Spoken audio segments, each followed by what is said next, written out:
big part of hitting good shots is what you're thinking about during your swing. When I was growing up, Brooklyn, New York, I'm sure you know about my Little League career, 2 home runs, pitched a no-hitter, perfect game. You read about it anyhow. But when I was 13, my arm, I threw too many curveballs playing stickball in Brooklyn. I threw my arm out. Golf became my sport at 13.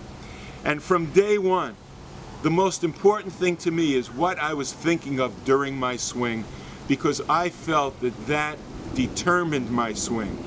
As Mo Norman said, the intelligent mind rules the dumb muscles.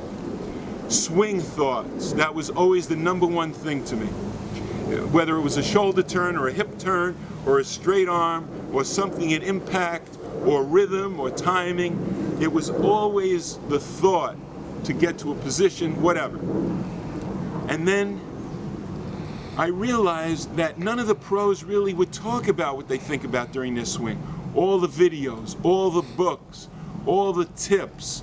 So I called PGA Magazine when I became a PGA member, and I said, wouldn't it be interesting if I interviewed pros, great pros, and found out what they think about during their swing when they play their best golf. Lynn Henning, the editor, said, Jay, sounds great. If they just say, oh, they don't think of anything, or they just think of the target, you got no article. But if they really do think of something, we might have something here for you to write about.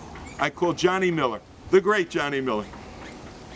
I said, Johnny, when you were playing your best golf, what did you think about during your swing?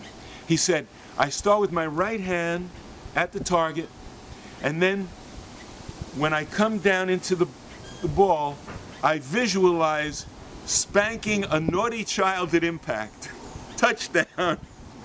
That's exactly what I wanted to hear, except the hitting part. But he has a lot of children. He had putting problems. I'm giving him a pass.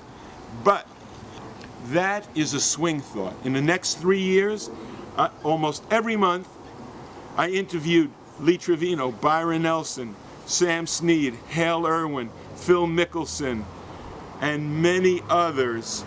And everyone had a different answer. I said to Gary Player, Gary, when you were playing your best golf, when you won the Masters, what did you think about during your swing? He starts laughing. He said, Jay, they were all different. One time was the hips, one time was with the arm. The point is, you're only as good as your swing thought, and I'll be going into that a lot more. But whether it's a swing thought on a 1-inch putt, and there were no easy shots in golf. Hale Irwin missing a 1-inch putt in the British Open and then losing by 1 stroke. Your swing thought on a 1-inch putt to a full drive, you're only as good as your swing thought.